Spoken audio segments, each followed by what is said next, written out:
Hello, everybody. Brian here from Third, I believe. Merry Christmas if I don't get to that. Alright, maybe you haven't heard, but basically Signal Messenger has been hacked. So, all the more reason to get onto the private chat server. It is available here at quantlabs.net. So let's get into the show. A few people here, thank you very much for watching. Motorwave, we're going to do the usual, looking for longs.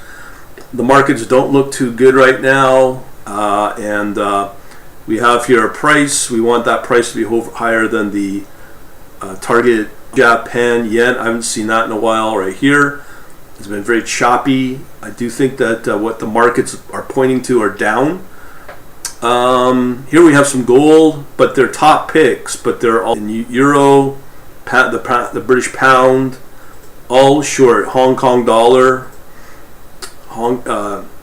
in Japan yen, New Zealand, lots of them, shorts everywhere. Canadian, Swiss franc shorts. So we got more. The more you see of those in one direction, or short or long, that's what you want. So there's a couple. 2 out of 3 that show the shorts may be good to go. Now this is the one I want to show here, namely is I've shown you that the gold was shorting, but here now we get the NASDAQ. It's a very good score. You can see here, 4-hour chart, it has been moving up, came back down, has been 8th to the 20th now. And now it's just topping out. So there's not a lot of momentum or strength in the market. So what I do think will happen is that if these markets start to show short targets, that's what we can expect, because the momentum's not there in the U.S. Now, if the stimulus gets formalized, where Trump just denied it today or vetoed it, all the more reason this will drop. If it does go through under Biden, I would expect it.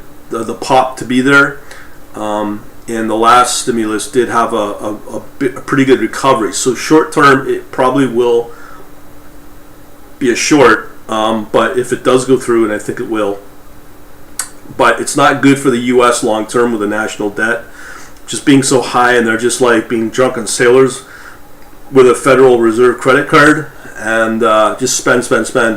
They don't realize the damages it is doing on the U.S. dollar. Now, the one thing I've been watching here, if you've been watching this, is how the British pound has been getting a little stronger. Again, this is the first time where I've seen anything in the US dollar in a currency, and that's in the US dollar. You can see it's fairly recovering, and it all depends.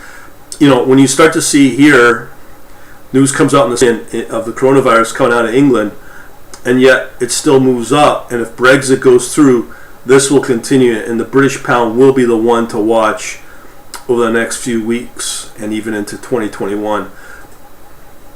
And usually I can confirm that from what I've seen is British pound, New Zealand, it's starting to move a little bit up. This one we've been watching. You can see here low point December 13th.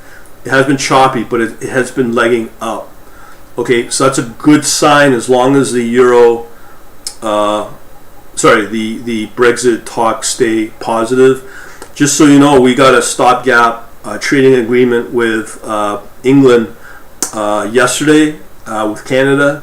There's no news on it worldwide, but I do think that Britain is negotiating Brexit if it falls through. So here we got another good recovery for a pound against the Canadian dollar. Again, these are very good scores. This one, pound against the Swiss franc, that's looking pretty good. Here we got another long call for USD Japan yen. When you start to see these, that means that it's a defensive play. We have another one here for the USD Swiss francs. So that means that these are two classic safe haven defense plays if things go wrong for the US dollar. We know that the US dollar's been getting killed. Here we have a long call for gold in Australia, a long call for Japanese yen, and another long call for New Zealand. Again, those wash out anything previous, so these kind of calls to me are irrelevant, but it might also confirm that if I see more of these, that maybe the longs are there because the outlook for the U.S. markets might not be that good. It's hard to say, but traditionally, what I've seen when there's stimulus put into the U.S. economy, you can expect a long-term pop on the economy. But on the other hand, this news of the coronavirus may change everything. If the U.S. doesn't get a proper handle on this coronavirus, which they look like they're not, you can expect more bad news.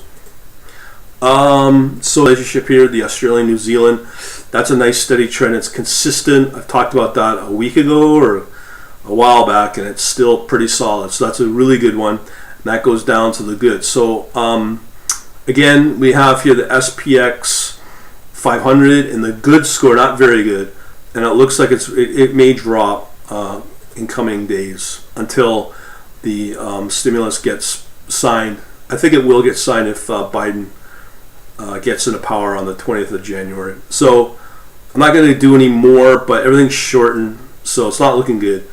We'll leave it at that. Thanks for watching. Have a good day.